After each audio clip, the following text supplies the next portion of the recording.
सबसे प्रमुख जिम्मेदारी पेरेंट्स की बनती है कि जैसे है क्या, कोचिंग का टाइम अभी क्या था, 3:45 कर दिया गया, 3:45 कर दिया गया, जिससे कि बच्चा स्कूल से आए, कोचिंग चला आए, क्योंकि इधर क्या था 5:30 के बाद हम लोग क्लास नहीं करा सकते, अंधेरा भी हो जाता, कुछ बाहर से आते हैं। अब है क्या, अगर 4 बजे की कोचिंग में अगर बच्चा घर से 4 बजे चल रहा है तो आप एक बार जरूर पूछिए कि तुम्हारी कोचिंग का टाइम है कितना।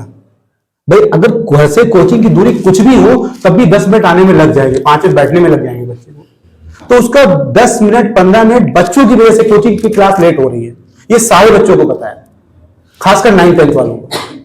तो अगर बच्चा 4 बजे की कोचिंग है तो बच्चा कम से कम 10 मिनट पहले निकले घर से, 4 बजने में 10 मिनट पहले, तब आके बचे, क्योंकि ये क्लास कई लगातार क्लास लेट हो रही है जब से टाइम लेट हुआ है। 5:30 के बाद क्लास करा नहीं सकते। और मैं आपको सच बताऊं, जिस आईक्यू लेवल का बच्चा है उस आईक्यू लेवल के साथ हम लोग बहुत मेहनत कर रहे हैं, क्योंकि हमें पता है हम लोग बच्चे के लिए तो कर ही रहे हैं, हम लोग अपने अस्तित्व के लिए भी कर रहे हैं, क्योंकि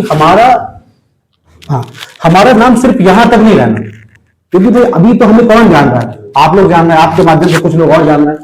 तो जब इसे बहुत बड़े स्तर तक लेके जाना है तो हमें बहुत बड़ी आवश्यकता है कि हमें बहुत मेहनत करनी पड़ेगी, जो भी हमारे पास संसाधन है, मतलब जो भी जिस टाइप से बच्चे हमारे पास हैं। तीसरी बात क्या है, जैसे हम लगभग सभी लोग तो परिचित ही हैं, हम लोगों को ये डिसाइड करना पड़ेगा कि हम लोग जो कार्य कर रहे हैं वो किस लिए कर रहे हैं, अपनी आवश्यकता के लिए या जो है इच्छा पूर्ति के लिए। अगर हमने बच्चे को क्या किया, बच्चे को हमने 3rd प्रायोरिटी पे रखा, मैं फिर वही पे आ रहा हूं, अगर बच्चे को हमने 3री प्राथमिकता पे रखा तो जब बच्चा बड़ा होगा तो हमको 6ठी प्राथमिकता पे रखेगा, मतलब अपना परिवार, घर परिवार, रिश्तेदार सब निपट गया, फिर पूछेगा पापा क्या हाल है। तो हमें ये प्राथमिकता तय करनी पड़ेगी, इंपॉर्टेंट काम है या बच्चा, और ये बहुत बड़ी आवश्यकता है।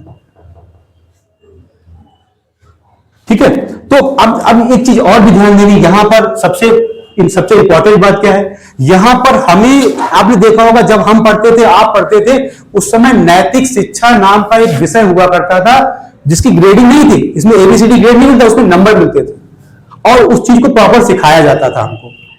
वह हम शिशु मंदिर में पढ़े हुए हैं, हमारे आचार्य हमारे स्कूल आया करते थे, हमारे घर पर आया करते थे और पूछते थे कि ये बच्चा आपका क्या सुबह जब घर से आता है पैर छू के आता है, नहीं आता है, घर जाता है तो पैर छूता है नहीं छूता है। जब हम घर से निकलते थे तो माता पिता के पैर छूते थे और यहां तक कि बड़े भाई के भी पैर छूते थे, चाचा चाची जो भी है सबके पैर छूते थे। और जब स्कूल पहुंचते थे तो प्रार्थना, पूरा एक कार्यक्रम था, वंदना होनी है, स्वस्ति वंदना होनी, प्रार्थना होनी, उसके बाद फिर अध्ययन कार्य स्टार्ट होता था। खाना खाने से पहले भोजन मंत्र होता था, उसके बाद जब हम लोग घर जाते थे उसके बाद क्या होता, फिर हमें पैर छूना होता था। तो नैतिक शिक्षा सिर्फ ग्रेडिंग बन गया है, तो सिर्फ और सिर्फ एजुकेशन से भी काम नहीं चलेगा। भाई हमने यहां पहले से ही नोट कर रखा है, देखिए बच्चे के अंदर टैलेंट है, एजुकेशन है, टैलेंट है, स्किल है, यहां से काम नहीं चलना। ठीक है भाई, आप एक बार बताइए, टैलेंटेड तो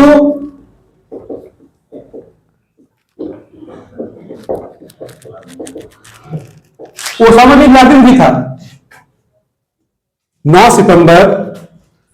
सितंबर 2009 को उसने अमेरिका के वर्ल्ड ट्रेड सेंटर पे हमला किया था। क्या उसके अंदर स्किल की कमी थी, टैलेंट नहीं था, क्या नहीं था, ये चीजें नहीं थी, विजडम नहीं था, इंडिपेंडेंस नहीं था, कल्चर नहीं था, उसे नहीं पता था कि हमें अपने टैलेंट का यूज कहां करना है, धर्मार्थ कैसे यूज करना है। वही बात आ रही नैतिक शिक्षा की, क्योंकि बच्चा अगर टैलेंटेड है तो मोरलिटी भी हमें सिखानी है, क्योंकि ये काम स्कूल ने बंद कर दिया सिखाना। बताइए कोई स्कूल ऐसा है जो बच्चों को कह रहा है कि आप मम्मी पापा को विश करने को भले बोल दे, लेकिन पैर छूने का तो कोई नाम नहीं लेना।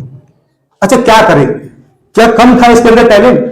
भाई जो अमेरिका जिसकी प्रतिरक्षा प्रणाली इतनी मजबूत है, रक्षा प्रणाली इतनी मजबूत है, वहां जाकर किसी पूरी बिल्डिंग को उड़ा दे, पूरी सेंटर को उड़ा दे, तो कम टैलेंटेड हो गया? तो सिर्फ इनसे काम नहीं चलना है, मोरलिटी की जिम्मेदारी सिर्फ पेरेंट्स की हो गई है। माता पिता ही बच्चे को नैतिक कार्य सिखाएंगे, नैतिकता सिखाएंगे, इसके अलावा स्कूलों ने यह कार्य करना बंद कर दिया है। क्यों? क्योंकि नैतिक शिक्षा ग्रेडिंग हो गई, ABCD ग्रेड मिल गए और बच्चा वो पढ़ता भी नहीं, वो सिर्फ याद कर नंबर के लिए भले पढ़ ले, अदरवाइज वो नहीं पढ़ता। संस्थाएं बंद हो गई। तो यहां पर भी हमको कार्य करना है, ये हमारी सबसे बड़ी प्राथमिकता है, क्योंकि अगर हमने यहां पे कार्य नहीं किया तो हम क्या बना रहे हैं बच्चे को? भाई अगर हम जीवन में जिसको हम सबसे बड़ा आदर्श मानते हैं, हम नहीं संविधान में मानता है, कौन है, क्या है वो? श्रीमद् भगवत गीता सबसे बड़ा आदर्श है, संविधान भी मानता है, हम लोग भी मानते हैं कि वहां पर भी अगर हम उनके ही एग्जांपल्स को ले लेते हैं, ठीक है, अगर बच्चे के अंदर एजुकेशन भी नहीं है और विजडम भी नहीं है, ये वाला पार्ट, यहां पर क्या है, बच्चे के अंदर विजडम तो है लेकिन उनके अंदर एजुकेशन स्किल नहीं है, टैलेंट नहीं है, ये वाला पार्ट इसमें एजुकेशन भी है, विजडम भी है, और ये वाला पार्ट जिसमें सिर्फ एजुकेशन है। हम एग्जाम्पल के तौर पे समझ सकते हैं, इसमें एजुकेशन भी नहीं है और विजडम भी नहीं है। हम उदाहरण ले लेते हैं अश्वत्थामा का, सब लोग नाम से परिचित हैं, नहीं तो एक बार हम रिकॉल करा रहे हैं। अश्वत्थामा गुरु द्रोण जो थे, जो कौरवों और पांडवों दोनों के गुरु थे, ठीक है, उनके पुत्र थे, गुरु द्रोण के पुत्र थे कौन? अश्वत्थामा। और अश्वत्थामा को भगवान श्री कृष्ण ने श्राप दिया था कि वो 5000 6000 साल तक क्या करेंगे, वो मौजूद रहेंगे, मतलब उन्हें मुक्ति नहीं प्राप्त होगी। और ऐसा माना जाता है कि अश्वत्थामा आज भी जीवित है। क्या था, ना तो उनके पास एजुकेशन थी, ना विजडम था, मतलब ना उन्हें ज्ञान था, ना धर्म का ज्ञान था कि मैं धर्मार्थ क्या करना। महाभारत के युद्ध में अश्वत्थामा इतना श्रेष्ठ था, जब द्रोण और अश्वत्थामा दोनों लोग साथ साथ लड़ रहे थे, किसकी तरफ से? कौरवों की तरफ से, उसको मारना संभव नहीं था। तब श्री कृष्ण ने कहा था कि अगर धर्म की रक्षा के लिए छल का भी प्रयोग किया जाए तो वह भी क्या है, धर्म ही है, अधर्म नहीं है, वह भी सत्य ही है, असत्य नहीं है। तो उन्होंने योजना बनाई, उन्होंने कहा कि ऐसा करिए, इस बात का की घोषणा करा दीजिए कि अश्वत्थामा मारा गया, तब द्रोण जो है हल्के पड़ जाएंगे, उनको मारना आसान हो जाएगा।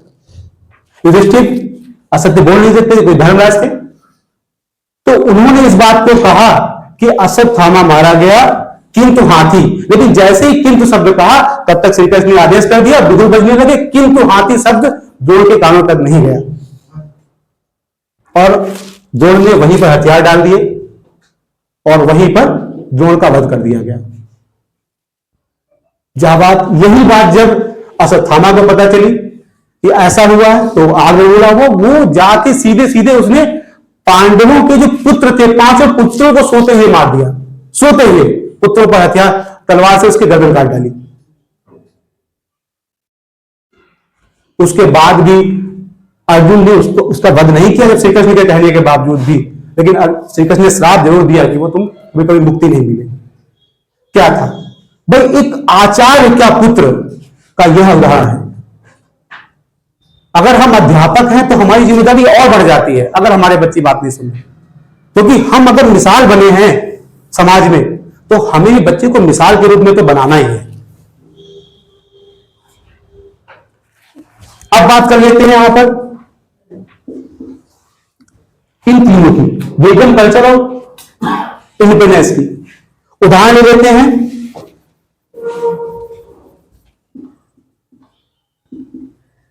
अभिमन्यु का। आपको पता है अभिमन्यु के बारे में, पिताजी जब चक्रव्यूह तोड़ने की कथा बता रहे थे कैसे चक्रव्यूह तोड़ा जाता है अपनी वाइफ को, उसी समय अभिमन्यु ने गर्व में यह बात सुन ली कि चक्रव्यूह को तोड़ा कैसे जाता है। लेकिन जैसे जैसे ये कहानी चल रही थी, ये कथा चल रही थी, ये बात बताई जा रही थी, अंतिम द्वार जब टूटने वाला था उस समय माता जी को नींद आ गई। गर्भ में जब माता को नींद आ गई तो बच्चे को भी नींद आ गई। क्या उसके बाद कभी भी अभिमन्यु को बताया गया कि 7वां द्वार टूटा कैसे? क्योंकि उस समय के हालात ऐसे थे कि किसी भी समय युद्ध की घोषणा हो सकती थी, एज मैटर नहीं करती थी। भाई बच्चा कहां से सीख रहा है, समाज से सीख रहा है, इधर सीख रहा है, उधर सीख रहा है, हम कितना बच्चे को बता रहे हैं?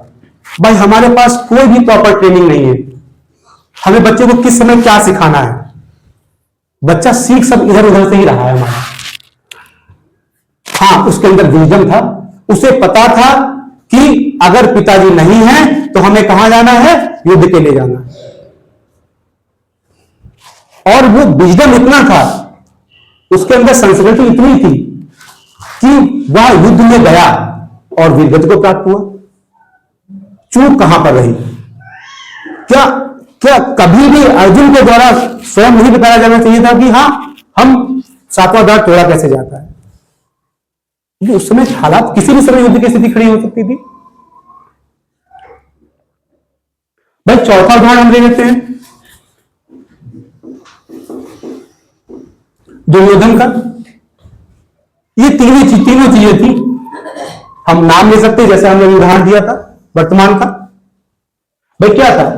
एजुकेशन भी था, टैलेंट, क्योंकि वही गुरु थे जो अर्जुन के गुरु थे। एजुकेशन भी था, टैलेंट भी था, स्किल भी था। क्या नहीं था?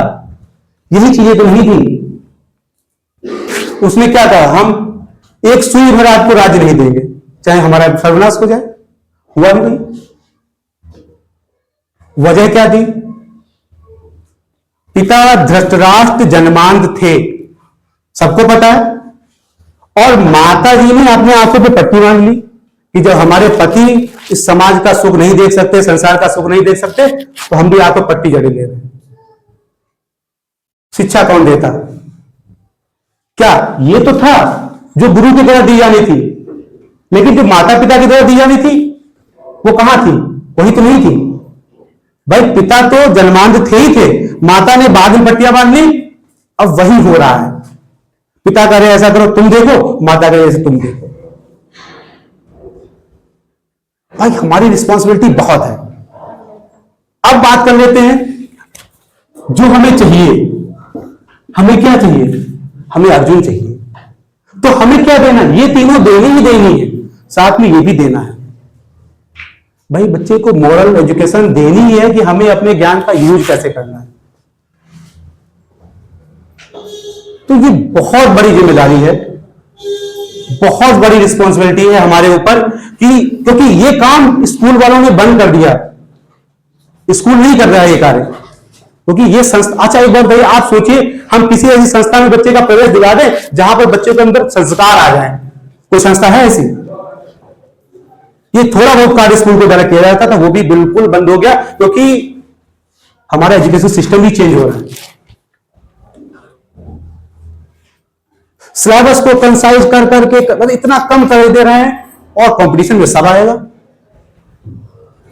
कंपटीशन का सिलेबस भी कम कर रहे हैं। हाँ, एकेडमिक सिलेबस कम करते चले जा रहा है। तो क्यों? बच्चा थोड़ा फ्री महसूस करे, बोझ कम हो जाए बच्चे के सर से। अरे बोझ के अलावा और चीजें कम करिए ना, जो अन्य चीजें बच्चे भाई आप देखिए कभी आप एक डिसाइड करिए ना, इंस्टाग्राम चलाने के लिए, फेसबुक चलाने के लिए, यूट्यूब चलाने के लिए।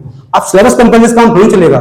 जो चीजें इनको क्या कर रही है, माइंड को घेरे हुए हैं, उन पर काम करिए ना। गवर्नमेंट द्वारा उन पर कार्य किया जाना चाहिए, ना कि सिलेबस कम किया जाना चाहिए।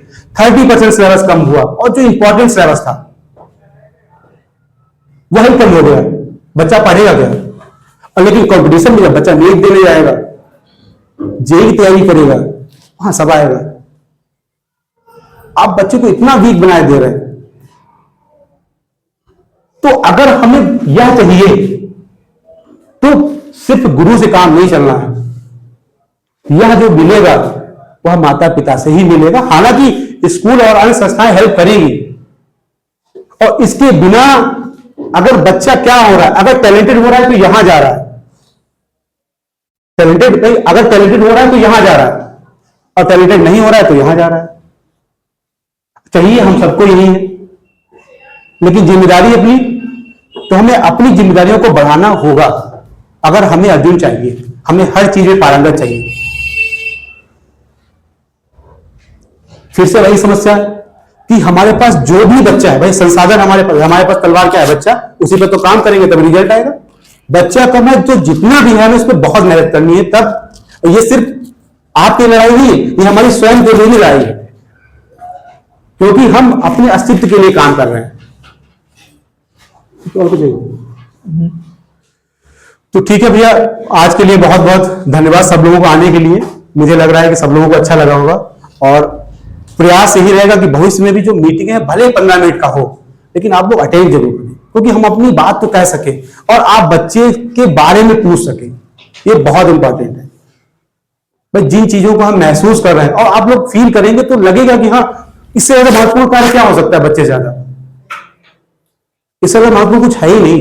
और एक बात और भी है, हमें जितना आता है,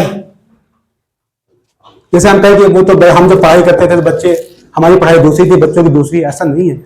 हमें जितना आता है उतना भी हम बच्चों को नहीं बता रहे। हमें हिंदी आती है, अन्य सब्जेक्ट आते हैं, हमें कुछ नहीं आता तो हम बच्चे के साथ बैठ तो सकते हैं। बच्चे ने कह दिया हमें कलम लेना है और पापा ने नोट पकड़ाया कि ले लो जाके, ये भी आपको बच्चे के साथ जाना है, साथ में बुलवाना है, तो जो कनेक्टेड तो महसूस हो बच्चा आपसे, तो थोड़ा इस पर ध्यान देने की जरूरत है। बाकी हम लोग सच में बहुत ईमानदारी से काम कर रहे हैं, बस सहयोग आप लोगों का चाहिए। ठीक है, बहुत बहुत धन्यवाद।